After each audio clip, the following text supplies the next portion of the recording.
my mission with Emeralize is to help individuals become the best versions of themselves and do what they love. And I think, with Bitcoin's increasing purchasing power over time, it'll allow educators to post resources online, content creators to post resources and courses online, and earn the best money ever created. And over time, that will amount in like large purchasing power increases, which then give them more time to create more content and to do more education and even learn themselves. Because I think every educator is also a learner.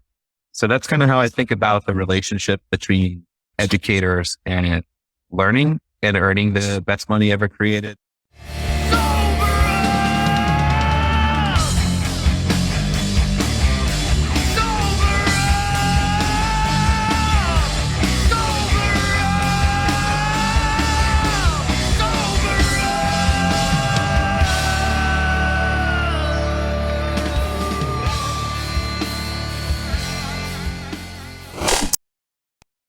Hello and welcome to the Freedom Footprint Show. We're concerned about your freedom footprint and we want to help you spread as much freedom dioxide as possible. I'm your host, Luke the Pseudo Finn. I'm here as always with Knut Svanholm. Good evening, Knut. Good evening, Luke. Good to see you again. We have an interesting show today. Yeah, we've got Santos Hernandez joining us, the VP of Strategy at Zebedee and the founder of what we're interested in talking about here today, most interested, of Emeralize, a learning platform that I think you, Knut, and Santos will have a lot to talk about today. Yeah, I heard about Santos and especially about Emeralize from Daniel Prince a couple of weeks back. And I told Nico that we should contact this guy immediately and see if he would be interested in any type of collaboration, because I thought the idea sounded so cool. So welcome, Santos, to the Freedom Footprint Show. Nice to have you here. Thanks, Knut. Thanks, Luke. Honored to be here. Give us a little background about yourself. What's your story? And how did you find Bitcoin and when and where? And all the usual stuff, So my background is in financial services and financial technology. In 2014, I got a job at Bank of America. I did that job for a while, a year and a half, 2 years. And in 2015, I had discovered Bitcoin. Started going down the rabbit hole, found Andreas's videos.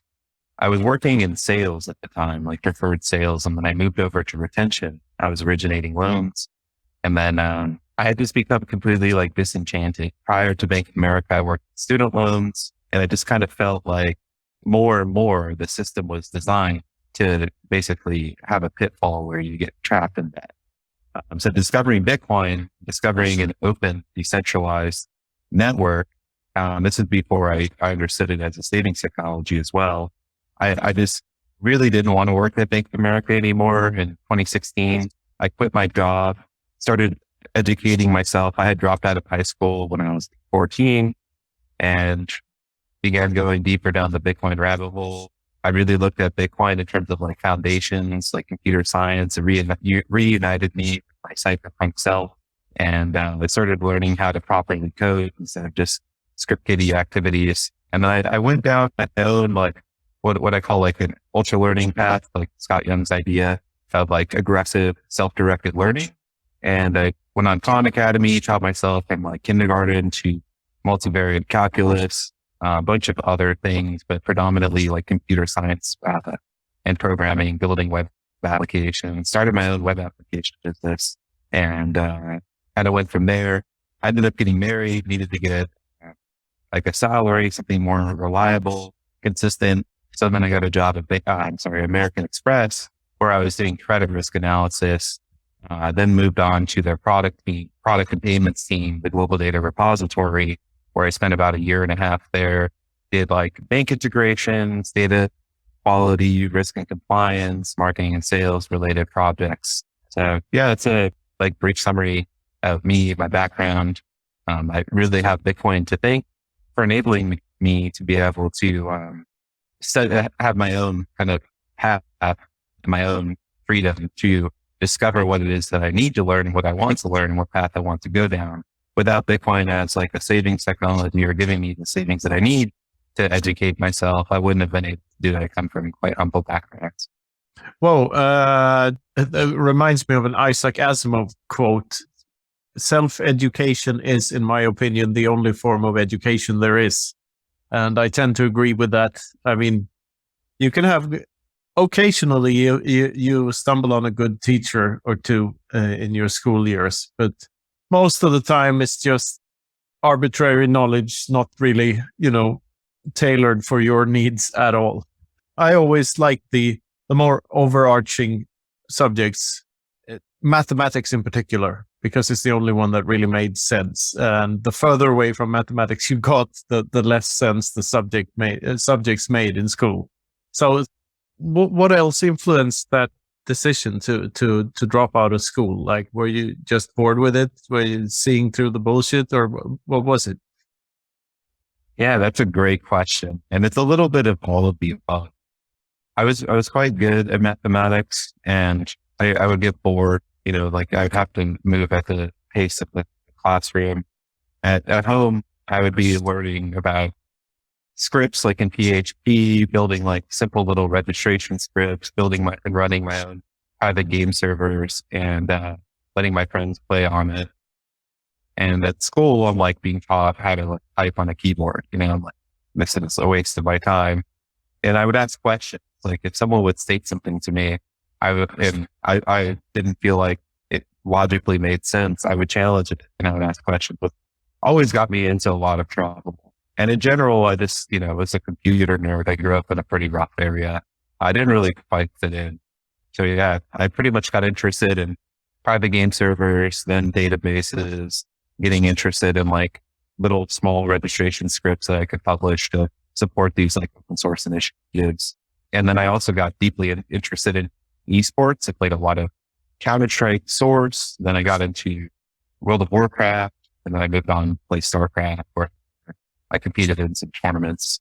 Yeah, so I had a lot more going on online, and that entertained me and challenged me a lot more. And it taught me a ton about teamwork, strategy, competition, communication, all of these sort of things. So that was kind of why I ended up dropping out of school. I just was like, I don't want to go to this. It's just boring. It's a waste of time. And if I wanted to know something, I could always find like an ebook online and read it, or read forum posts where people are quite elaborate and give really detailed guides and tutorials. So that's kind of why I dropped out of school. Wow, we have so much in common. I used to play World of Warcraft 2 before it was completely lame. Which it did quite early on, to be honest. But and I play StarCraft as well. So yeah, so that's fun. And this school stuff is totally relatable too. I mean, recently in Sweden, the government announced a new policy for school kids because they've realized that kids that are over intelligent or over talented have a tendency of becoming very depressed in their teens and dropping out of school and committing suicide and as bad stuff like that. Not that dropping out of school is bad, but suicide is, the depression is, and it's because they're not stimulated enough, basically. So there's a new policy that the teachers are forced to notice these kids and give them more challenges. And if the classes are too big, that just won't happen. But there is some hope that kids will be more stimulated. I'll believe it when I see it. It's still school. It's still public school, and it's still pretty horrible. So. Yeah, my son is still in the Swedish school system, while my daughter moved to the Spanish school system now. So yeah, that's how it is. Speaking of education and schooling, you've built a platform that looks absolutely awesome. That's how we found you, as I said before, the Emeralize app, which you call a something in between Substack, Udemy, and powered by Lightning. Tell us a bit more about what Emeralize is and why people should check it out. Yeah, absolutely. I think, it relates to what you were saying just now. Is like teachers need to notice that there are students that are moving fast in one particular subject or, quite gifted at one thing. And maybe they have a weakness in another subject. That's typically how it goes. For me, like Khan Academy really like fixed this problem for me, where I could move at whatever pace for whatever subject and have my knowledge tested, and really learn it at the rate that I want to. So that kept me stimulated, kept me going. There's a lot of great feedback loops as well, rewards, animation, sound. It really keeps you engaged and it's very positive.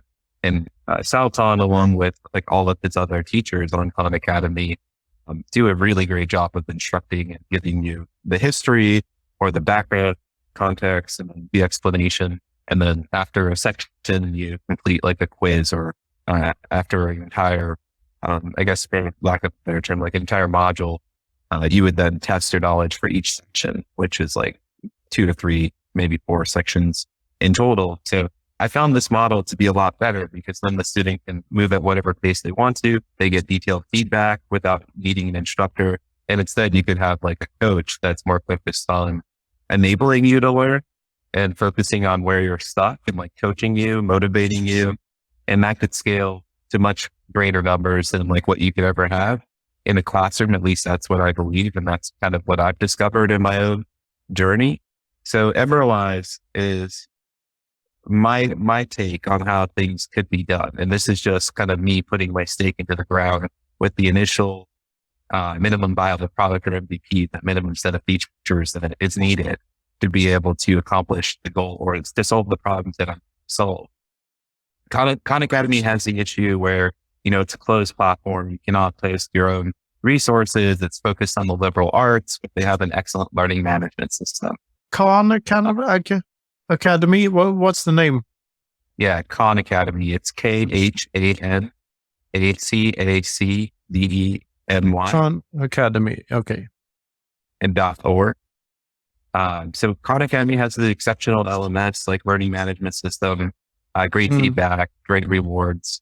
The issue is that there's no marketplace. There's no openness to it. And Udemy and Coursera kind of begin solving these issues, but their problem is that they don't have a great learning management system and they have very low completion rates, very low retention rates.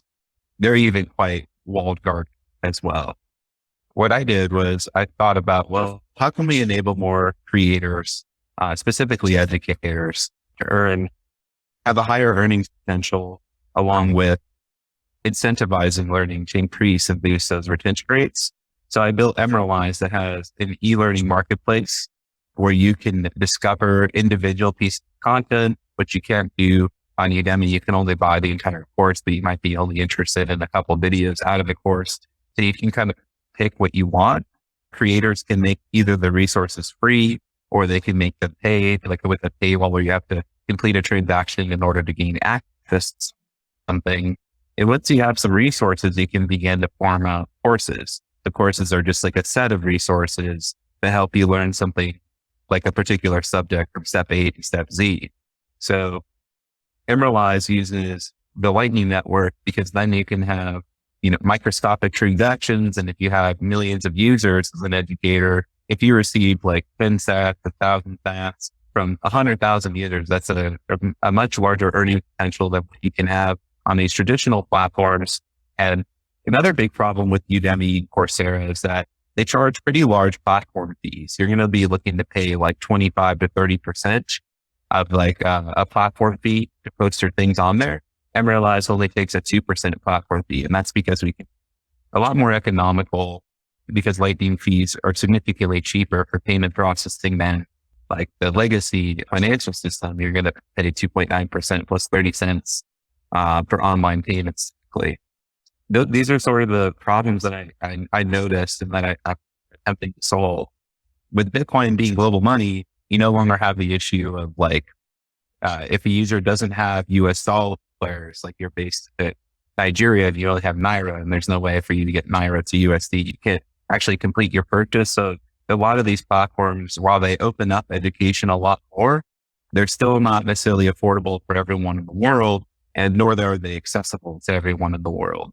So these are the problems that I've noticed on my own, and then what I call a critical path, my own self-guided and self-directed the learning journey. So I built Emeralize in hopes of like solving these issues. And I started with a marketplace, a simple learning management system, along with like social features. And I plan to add more, like everyone gets their own profile page with their resources and courses as an example. This looks so cool. And I'm looking forward to one day, making a course of my own and uploading it there. Probably this praxeology book I'm writing at the moment, that could make for a very interesting course, I think. And it's easy divisible into parts. So why not just try this out? I think the narrative or the correct way to view this is that the internet is flawed because or was flawed until 2019, because that's when Lightning was introduced, right? Or maybe 2018. When was it? 1918? I don't remember, but it started working in 2019 anyway. So, and nowadays it's just the best way of interacting with payments at all.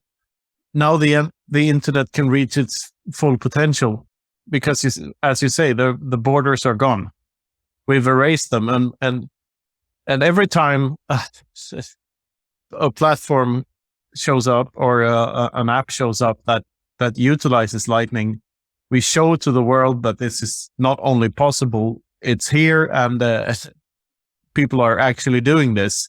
And for a country to be, put barriers in the way of this just great thing that is happening everywhere becomes more and more absurd by the day. So I think this is the true potential of, Bitcoin on the internet, showing the way that, we don't need to be this, tight assy with money all the time. We could just let the thing do its thing and flow, and everything will be much better. Something along those lines will be part of my course. So I think, yeah, there are some dates set, I think, or some almost dates. At least you've got a time frame, or what's it called, a roadmap, for lack of a better word. Shitcoiners have made me hate the word roadmap, but but I guess it's useful in this sense. They sort of hijack that word because, like, Bitcoin doesn't have a roadmap. So what's the roadmap for Emeralize? The roadmap for Emeralize is release on January 3rd, like an open beta for the community to begin taking courses and reviewing resources. So right now, today, I announced it. I announced Emeralize to everyone. I have a marketing page, build@emeralize.com. You can submit your email, and I'll reach out to you over the next few business days and get you onboarded, set up on the platform so you can post like any single pieces of content or that are called resources. So these can be like blog, videos, audio, or a combination, all of the above. And then you can assemble courses if you have material that you would like to kind of combine the course into. I think the cool thing too is that it has embeds in the editor. So like if you have content that's already been posted, you can just copy and paste it. Like if you have a video on YouTube or something along with Vimeo or along those lines, you can just insert it there, maybe add some additional context or like a written kind of form, and then assemble these into the different courses in a way that makes sense. You could also combine things from YouTube to assemble a course that will help learners learn. I thought about doing one for Bitcoin because there's tons of great resources online, and I would of course give credit and price to zero, but I would give credit to the creators and then assemble it such that like someone could go from not knowing anything about Bitcoin to then being maybe at an intermediate level with Bitcoin, understanding why Bitcoin, what is Bitcoin, how does it work, and like, how do I get my own app to begin using and transacting with Bitcoin? And then I've assembled on my own, created a Lightning course by Zebedee. So I created a bunch of free and open source resources. I've been posting them online, and I've had like a little quote unquote roadmap for that. So on January 3rd, I'll be opening up the platform I'll be releasing a Lightning course that will teach you about Lightning Network 101, LNURL 101, Lightning for creators using a Lightning app, what are Bitcoin Lightning wallets in general, and how to even design a paywall using Figma. So then I plan to add also like building a Lightning paywall using Python and Django. That'll be a quite complete course, and I plan to add even more as time goes on. I'll release with a Open Bitcoin Wallet 101, which is NBD's recent announcement about a month ago by our overlord Andre Nevis and Fiat Joff. We all released an Android wallet that was a fork of like simple Bitcoin wallet. So I'll be releasing a tutorial for that. So like how to send, receive, store your mnemonic phrase, how to back up, pretty much like the basics. So then people can go ahead and get started. I'll be releasing community resources that I've developed for the Arizona Bitcoin Network. So anyone can kind of download these, fork them, modify them, and use them in their local communities, use them online, all of that good stuff. And I hope to showcase that's possible for other creators, other organizers, other educators in the space. Basically released January 3rd with these resources, Lightning 101, or Lightning course by Zebedee, Open Bitcoin Wallet, resource by NBD, and then onboarding a few other creators and opening it up for everyone to use. So that's kind of what my goal is. I'm going to add some other social features like commenting. If you're a paid user, so I'll charge like 1,000 sats so we can avoid spam and bots. So then once you pay 1,000 sats for Emeralize Pro, then you can go ahead and actually interact with creators, ask questions, so on and so forth, without losing any of the signal. So these are some of the things that I have planned. I've also thought about adding like a newsletter. So keep iterating more or less after the release, keep shipping, and keep building for educators. Well, I'm curious about the editing tool. When you say that when you create a course, like what options do you have? It's like, what does the content look like? Do you add like, here's a pre-recorded video, here's some text, and here's insert my live tutor hour here, and here's the quiz. What does the editor look like? The editor looks like something you would have from like any blogging tools that has like bolding, italicizing headers, list, subscript, those like for mathematics. So it pretty much has everything that you would use to like assemble like a rich text editor, basically. So if you've used something like Notion or WordPad, or even like Max Notes where you can bold and italicize, it has all of those things along with embedding video. So then you can just like copy and paste embed link and it'll just automatically feed it into video. Same with audio content as well. So I aim to make it as simple and easy as possible because a lot of these learning management systems and content creation tools for education in particular are like 15 to 20 years old. They're very outdated. They're very difficult to use. They're not frictionless. So my goal was to make this as easy as possible so anyone can assemble courses. Anyone can become an educator and to open it up further to the world for the possibilities of earning from their educational content. That's a bit about what it looks like and how it works. You pretty much come up with a title, an excerpt, which is what shows on the marketplace as a description. And then you have like a body, which is where the rich text editor appears. You can bold, italicize, underline, create list or checklist, any of those sort of things you can do with a typical content editor. And then you can post them. You can say that it's published or not published. And that way, if you're working on something kind of a work in progress, you can save it for later and kind of continue it later on. Now to like create a course, it's very similar flow. All you have to do is come up with a title, an excerpt for it to show as a description on the marketplace, a price, and then you can either put 0 or you can put any amount from 0 to whatever you would like to charge in Satoshis. And from there, you hit next, and then you'll see a list of different, you'll have like one row of content which are resource based. So then you can hit resource 1, and then you can hit a plus button, then add another row.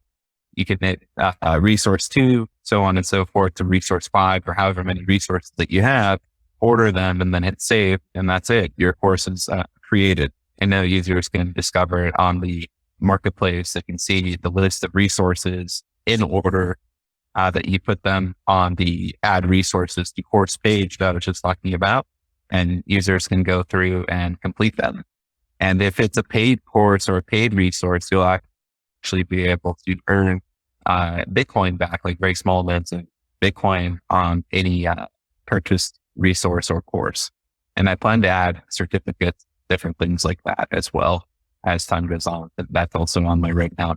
So yeah, that's kind of a bit about like, what does it look like to create content?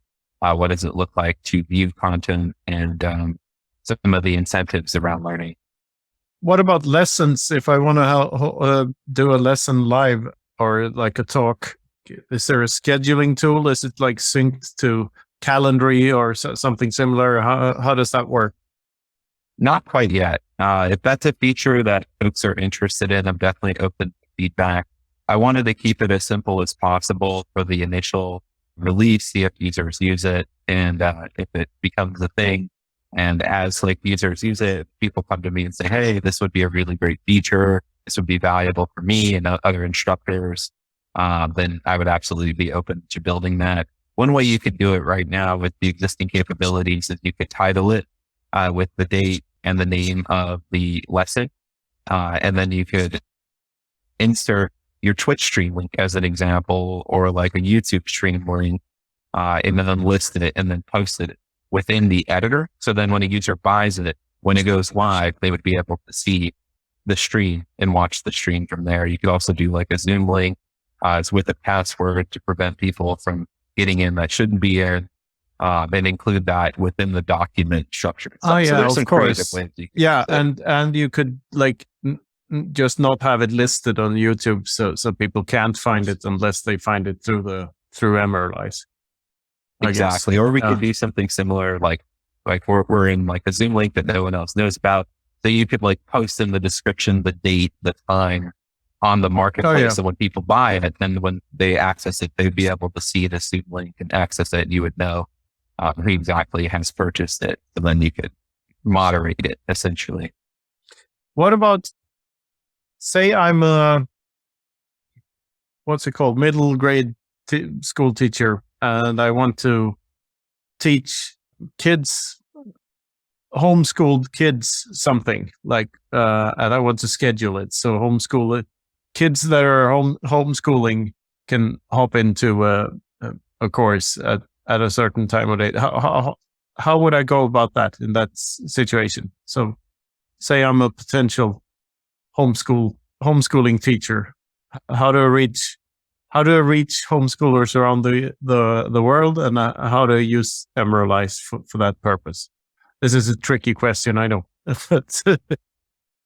The way I would do it was I would create resources for each day that I find to have a lesson.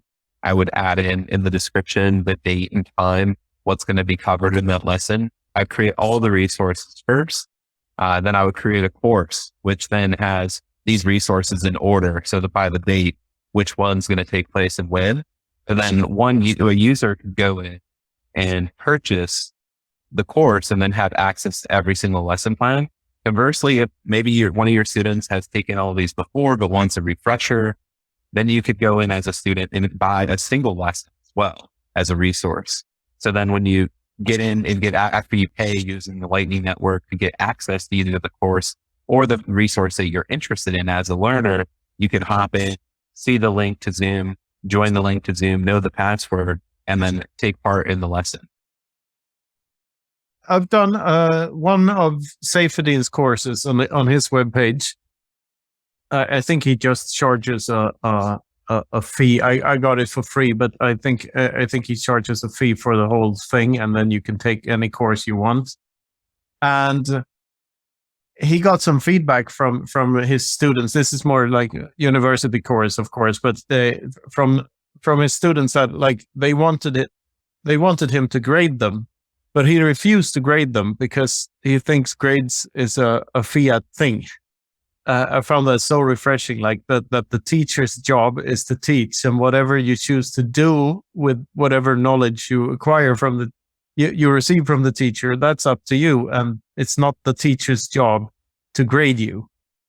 Which is this is now we go into a discussion about what's wrong with the school system as it is, and I've always had that approach, and especially I used to work on a tall ship with that had high school students on board, and what I noticed seeing the schooling system from the outside was that the most ridiculous thing is that teachers are spending so much time grading students instead of just trying to teach them something. Like most of their time is about evaluating the kids' performance, which is something they shouldn't do at all. That the evaluation should obviously be done by someone completely different than the teacher, because the teacher is obviously biased. It's the most biased person in the world to pick for evaluating kids. I personally think if there should be a universities at all universities, it should be the problem of the university how to evaluate which kids to pick.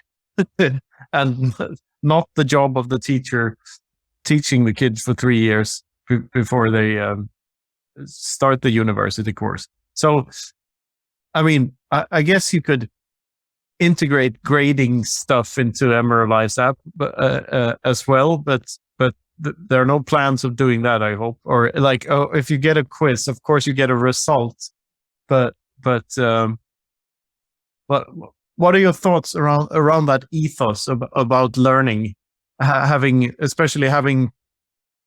being self-taught yourself? Like, what are your thoughts on grades and the evaluation of student performance? Yeah, I think grades are also part of like the legacy education system or the fiat system. In all honesty, I'm happy to integrate or build a feature for quizzes as a resource, as like a knowledge check. Maybe like want to go back and review a video, but they should not absolutely determine your success in a course. They're really not meant for that. They're meant to check your understanding and your mastery of a particular subject, not to determine your future.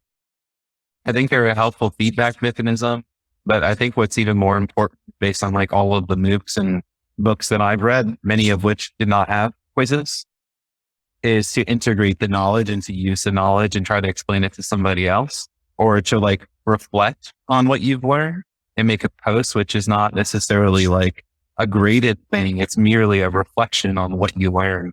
Like, how does it relate to your own life? How will you use this information? Like, if you need to recall this information, where will you go to like research it? I think these things are like a lot more useful in terms of the integration of knowledge, not necessarily memorizing a bunch of arbitrary things that you can look up at any given time. It's knowing conceptually what it's about and being able to explain it and understand it, which is far more important than being able to recall some like useless facts. But you really don't need on a day-to-day basis. No, and that's such a pre-internet era thing to memorize arbitrary facts, as you say. Having said that, I do like pub quizzes and such, like where you get absolutely 100% random questions from out of nowhere, and you had no chance of preparing whatsoever. Those are very revealing about people, I think. That's the type of test I like. Yeah, I find it fascinating that, how should I put this? I mean, it's not surprising to me that a guy like you that dropped out of school at 14 and started self-educating is now building an educational platform. Because the best way of, in my opinion, the best way of actually learning something deeply is to teach it to others. And it's very underrated. I mean, if you're forced to make your thoughts so coherent and easy to understand that other people can understand it too, and not only you realize that there were dots there that you hadn't yet connected, and that you didn't have a very wholesome view of the problem in the first place. So I think teaching stuff to others is a great way, if not, it is probably the best way of actually getting to know a subject through and through. There's no better way than that, in my opinion. Do you have any thoughts on that? Totally agree. I totally agree that teaching others, explaining it to others in various ways, best way to learn, along with integrating your knowledge directly. When I learned Python, I built like a bunch of Python scripts and I used them for work and automated a bunch of functions of my job. When I learned Django to build web applications, I went out and started a web application business and, built a bunch of different simple little websites for small business owners that really taught me the relationship between like a language like PHP or Django. I slowly evolved it to then think about like how I could build these things in a more scalable fashion.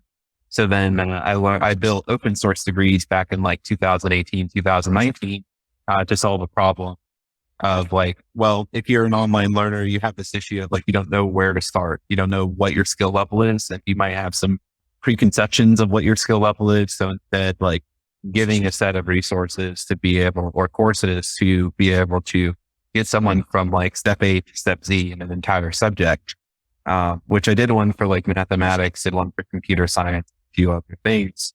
But really at the time, I didn't know how to like build products and market them and different things like that. So that project ended up, it's still online to this day, but it's a deck project. I don't really maintain it anymore. I would see Emeralize as like an evolution of that. So I think like one, like reflecting, writing, and then teaching, and then integration directly, like building something, using it in some way, are the best ways of teaching. So if you're like learning a new skill, begin using that skill and learning it right away. That would be what I would suggest. Great suggestion. Writing has certainly helped me, and talking about my writing afterwards has helped my writing a lot too. So it's a positive feedback loop. We should keep teaching these Bitcoin skills to other people. Of course, that's why we're here. Before we continue, I just also like to get in a mention of our show sponsor, the Orange Pill app. This is a new social media app for Bitcoiners to find other Bitcoiners in their local area. And this is going to be a process to really help speed up hyper-Bitcoinization by connecting Bitcoiners locally. The app is currently out on iPhone right now, iOS, and is coming out for Android shortly. So check that out. You can find details about Orange Pill app in the show notes and the description. And now coming back to Emeralize, I think Orange Pill app, Emeralize, these are actually both applications that are leveraging and building new things with Bitcoin, with Lightning Network built into the system. How did you use Bitcoin, use Lightning when building the application in your design process? Yeah, it's a great question. Working at Zebedee, I started off as like the first product manager hire. I was actually the first product hire in general.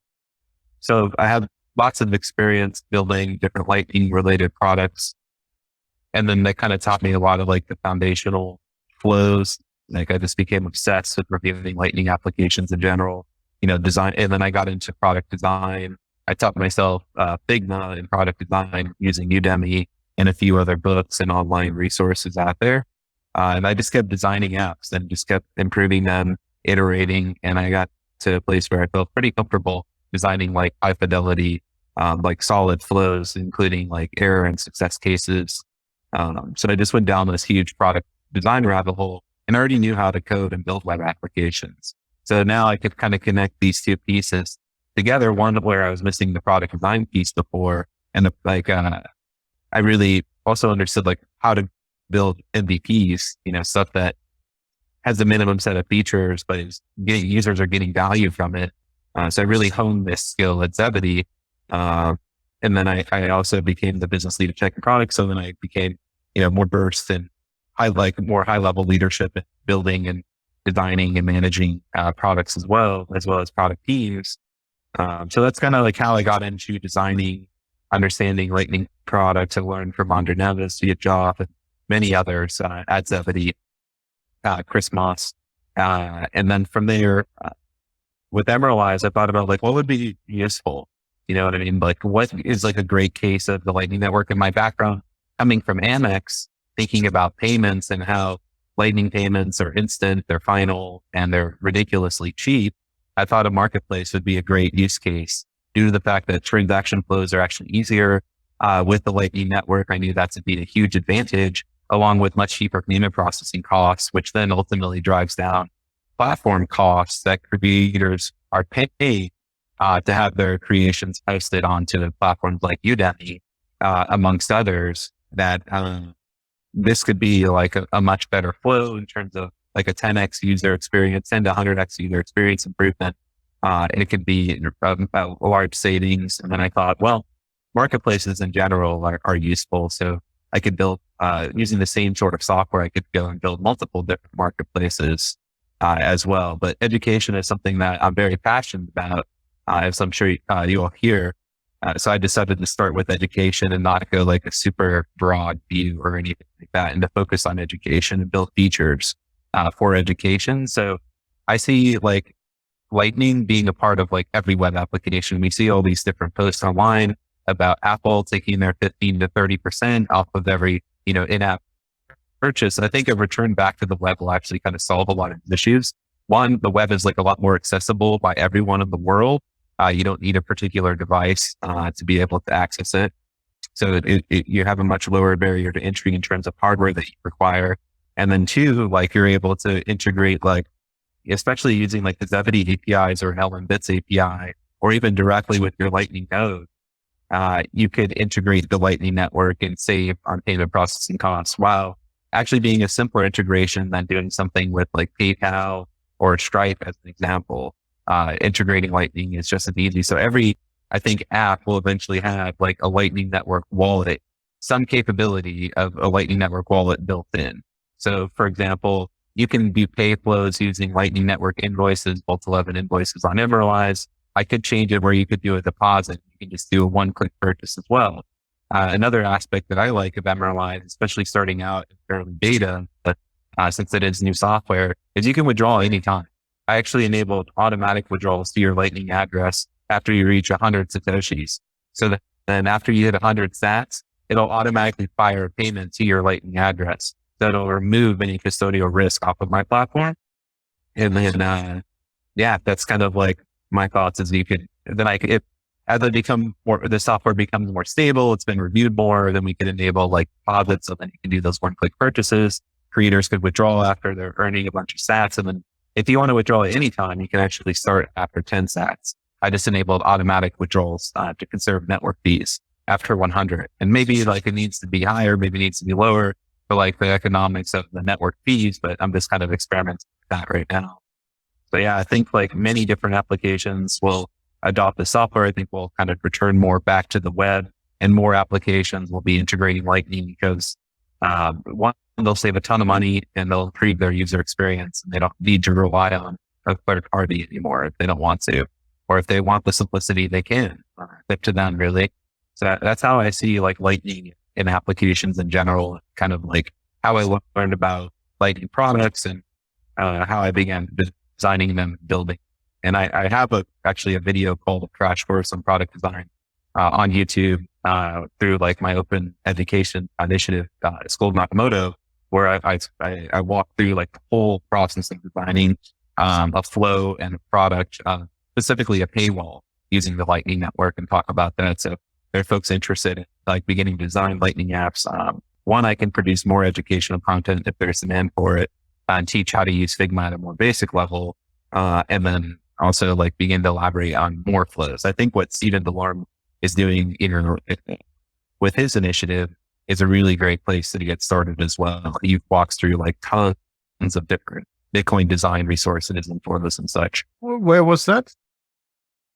Stephen DeLorme, he has an initiative. Let me find it. I think it's Bitcoin Design Community. Yeah, Bitcoin Design Community on Twitter. And you could go to bitcoin.design. I highly recommend all of his stuff. He's a really great educator. Saw him, firsthand at Capcom this year. He was teaching people how to design and prototype, conceptualize like a bunch of different Lightning and Bitcoin apps, which I thought was super cool. All right, following now.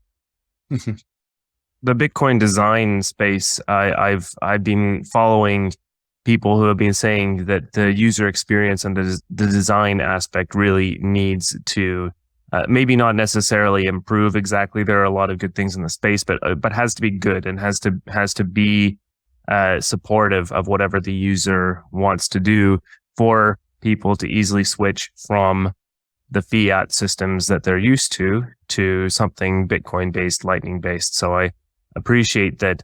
It looks like you've really taken that to heart and you're building that in with Emeralize. And so the user experience you're thinking about that. That's the case, right? Absolutely. Yeah. And this came from Zebedee because we're kind of forced at Zebedee to think about users that are not Bitcoin users and to make it as simple and easy as possible. Majority of our users are like hyper casual gamers, people that are like middle-aged, playing solitaire or Sudoku, Braindoku, which is like Sudoku, and earning sats and then catching out to the Zebedee app. So we need to think about like, well, how do we explain this information? How do we make it recognizable, memorable, and really easy to use? So taking that, like all of my learnings from Zebedee, I really took that same kind of focus on user experience and applied it to Emeralize. At least I hope I did. I'm sure there's many improvements that I can make, but I'll wait to kind of get some more user feedback and iterate from there. I think it's been a solid kind of flow thus far. And it really resembles like a lot of the traditional point of sale flows too, where you select something that you want to buy. It shows an invoice and a button. You can click that button. If you have a browser extension wallet, you can open it up and pay it, or you can scan it and pay it with the QR code, and then having supporting text, having education to be able to tell people, hey, if you don't know what to do with this, click this thing, and then taking them to a resource inside Emeralize and walking them through like getting Open Bitcoin Wallet or getting the Zebedee app or something along like the Phoenix wallet as an example, and showing them like how to get their stats, how to begin like purchasing and using it as like an actual wallet, a web wallet online or a mobile wallet on phone as an example. So these are all things that I kind of think about that I'm going to continue to iterate on and improve for sure. So how do you hope that Emeralize fits into the Bitcoin landscape, the education landscape in the short to medium term, but in the long term, what is your goal for Emeralize? My mission with Emeralize is to help individuals become the best versions of themselves and do what they love. And I think, with Bitcoin's increasing purchasing power over time, it allows educators to post resources online, content creators to post resources and courses online, earn the best money ever created. And over time, that will amount in like large purchasing power increases, which then give them more time to create more content and to do more education and even learn themselves. Because I think every educator is also a learner. So that's kind of how I think about the relationship between educators and learning and earning the best money ever created. As far as it relates to like the Bitcoin space, I see this as an opportunity to onboard a ton of like high signal resources, high signal courses, and to keep it that way. Not like letting it spammy or things that have low quality, and allow people to go from step A to step Z. So what that looks like in practice is I've developed like a curriculum, which like I want to focus on like philosophy and economics, very much so like the stuff that Canute does and teaches about. And then I want to get into the technology piece, stuff like what Nifty is doing. And then I have my own kind of Lightning resources. I would love like to see Pleb Lab on there. I think what they're doing in terms of like technology, like front end and wallet development is also super cool with the courses that they're creating. So you kind of have this philosophy, economics, technology, and then lastly, like a social layer course, like teaching people how to get involved in the Bitcoin space, like stuff like what Stephen Libera has done with his course on Sailors like online university. So teaching people like, well, what does like the Bitcoin process actually look like from submitting like development requests? What does it actually look like to get involved? What's some of the history that has been associated with Bitcoin and or Bitcoin's history, not associated with Bitcoin, but Bitcoin's history? What are the ways, context? So I hope to really build out like a fully fleshed curriculum for Bitcoin with all the different facets of it, the technology, the social, the philosophy, the economic portions of it, computer science portion. Once the foundations have been established, I want to go more broad. This is very much so like an educational technology, not so much like a Bitcoin company, but a company that happens to use Bitcoin and the Lightning Network. And I want to take it to like mathematics, language, more broadly philosophy, more broadly economics, like Austrian economics, and then even beyond to like computer science, learning how to code, learning how to design, learning business skills, learning product management skills, and have it be almost like, just like you have all these different things that all these different foundational subjects associated with Bitcoin. I want to like create like almost like a new Renaissance man, like new liberal arts degree, like sort of with the subjects surrounding Bitcoin. So that would be like my second, like, so like that's the short-term goal, is to like get the pillars, the pillars to get started in the Bitcoin space established, and then to move on to like a curriculum that teaches you how to be like a Bitcoin person, learning all the subjects surrounding Bitcoin at whatever skill level that you wish to explore it.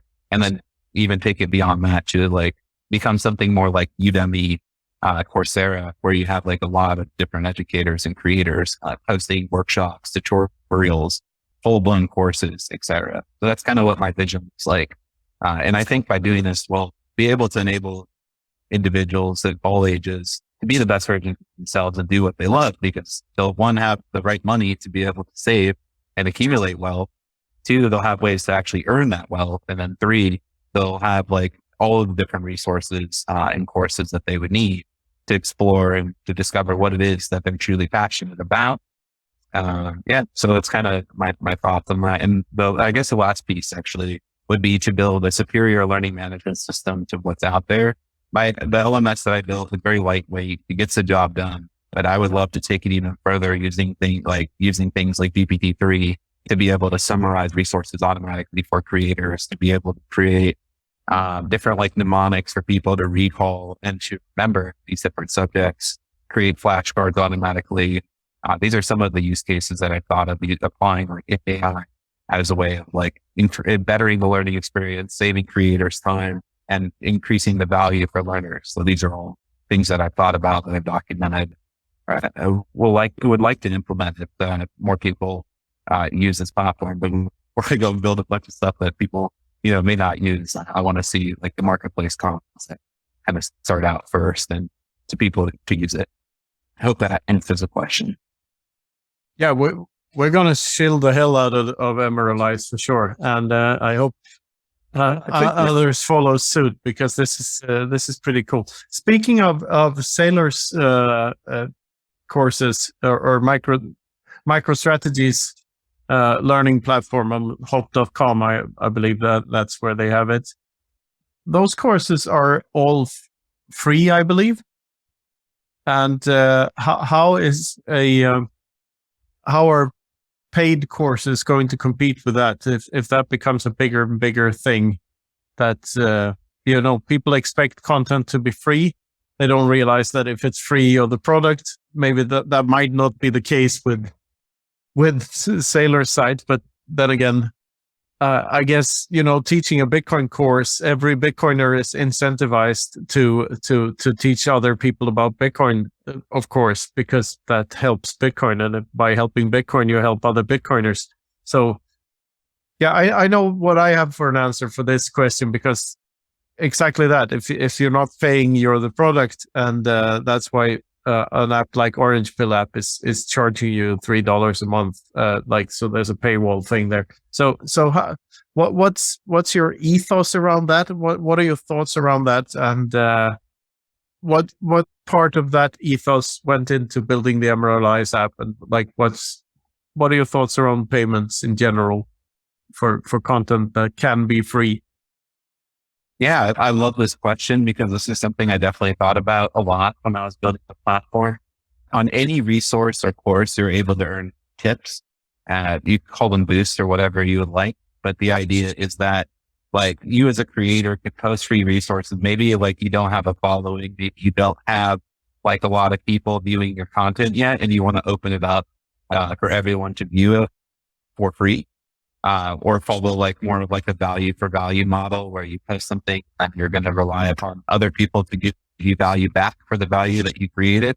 So then you can view a resource, you can go to a creator profile, click on a tip button, and then from there it'll ask you like, how much do you want to tip? You'll click a button, hit next, you'll pay an invoice, and then it'll credit the creator's balance. And if it hits over 100 sats, then it'll automatically fire a payment. And the user has a Lightning address on their profile. It'll fire a payment to the Lightning address, which could even be self-hosted, basically self-custody. So then you can earn that way too by posting resources online for free. I make all of my content for free because I grew up in the early days of the internet where I benefited tons from free content, but I also understand like the perspective of like course creators and book writers that like you're going to spend months building and creating something of really high value, and you need to earn money for it. That's just like, to me, that's the reality of the world. You can't pay like a production engineer and a video editor and like, spend all of your own time without having some sort of like return on your investment. So I also see the need for like educators to be able to charge for like the value that they're creating. So I built with both in mind, depending upon like the value of the resource, depending upon like what your philosophy is. There's kind of like optionality, I guess, call it. There's optionality to choose whether or not you want to make certain resources or all of your resources available free, similar to that with same concept for courses, or you can paywall them. I think both are completely reasonable and both are valuable perspectives to have. So I built it with optionality in mind. That's good to hear. I think the tricky part for content creators is to know what bracket of fame they're in, or whatever you may call it, like because it is hard to monetize stuff online if you've never done it before, and especially if you don't have a following, then it's very, very hard to do. So yeah, maybe that could be a course in itself, like how to start, how to be a creator, and what tools you can use. I mean, I get like nowadays, like 99% of all the information I get online, I get from my Bitcoiner friends who teach me stuff, and it's just immeasurably valuable. Not only the Bitcoin stuff, but everything surrounding being a content creator and being a like public speaker and doing a podcast. All of this stuff is, I learn from the connections I make via Bitcoin and being public in the Bitcoin space. So I have a shortcut there, but a lot of people don't have that. And yet again, I think that people underestimate how easy it is to just send someone a DM or, ping someone somewhere and try to reach out. And like, there are so many people that are good at stuff. So you could just find a person that's good at something, send them a DM and hope for the best. And if that doesn't work, contact someone else or contact a friend of theirs and try to reach them, by a proxy. It's like you explaining it to one person only scales to that one person, but now you can actually document that knowledge and share it. And you could have it scale to like millions and billions of people. And that's like the beautiful thing about like being a creator and having sort of conversations. And now you can also monetize it, either like opening up for free and receiving boosts or tips, whatever you want to call it, or you could paywall for that information. I think a lot of people would find that to be valuable. And it also like help you, it actually adds like a lot of signal to it, because if you attach like other metrics to it, like how many people have tipped this creator, how many people have bought this resource, that also helps you gauge like what bracket you're in terms of the creator, how much value that you're providing. how much value that someone else received. You could also like aggregate all of the comments and see how many number of comments and like feedback people have implemented. You could see like the top performing resources and courses based on like the number of purchases, number of tips that a person has received. So I think by incorporating money into like social experiences, it gives you a lot of signal about the value that you're creating as a content creator, as well as like a new path to monetization, and new information. Like I very much so love like what Stacker.news is doing with that like sort of information. And that I think it's very useful and very valuable. Like a like or like a review or rating, like isn't really that valuable in itself. Like if you look at Amazon, what's happened to their review system, it's like every single product's a 5-star product. It's not really valuable more.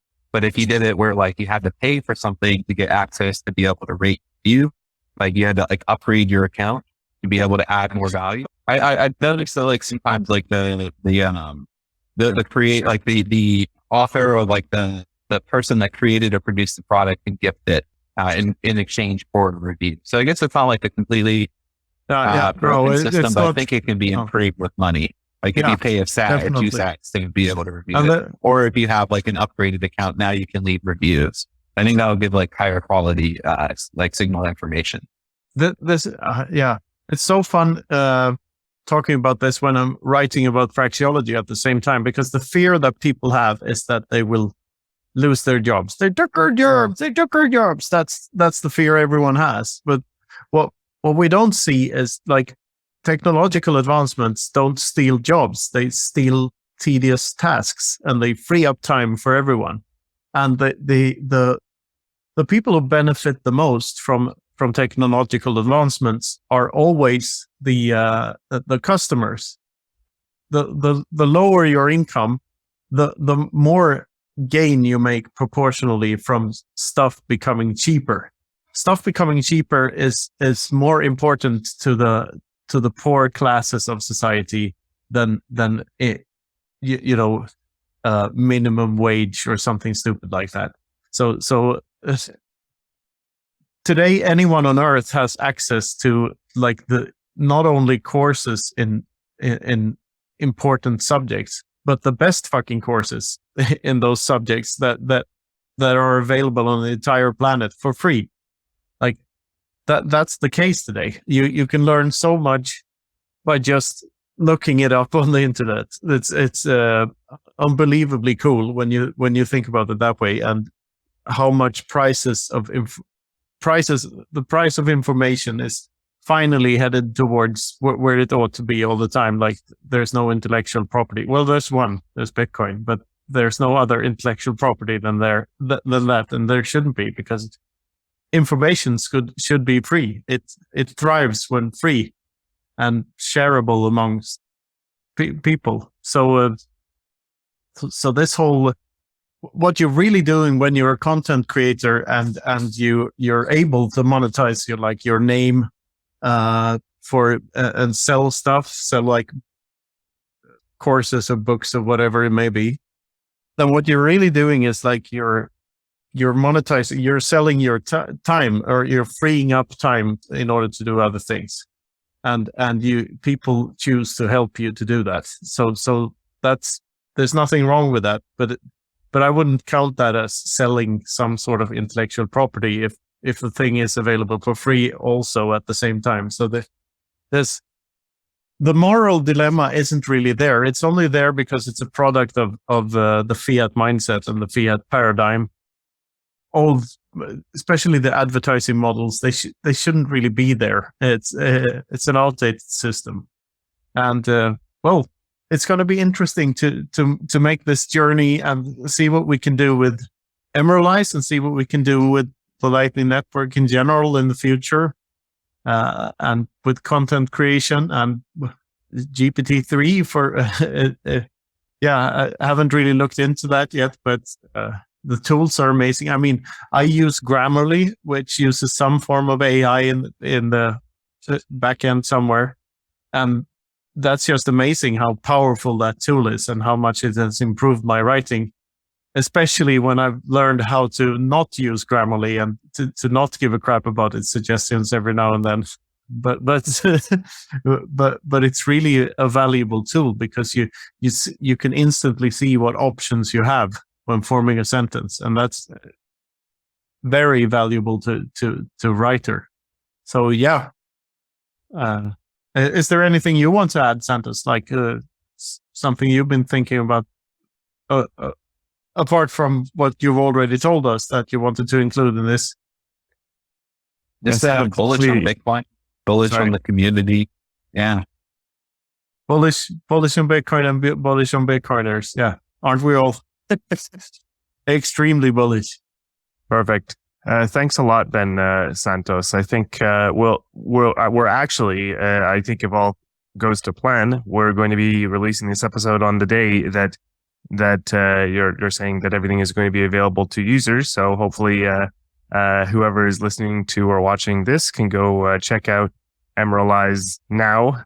Go do it. The link will be here for you, somewhere accessible. Emeralize.com. Yeah, perfect.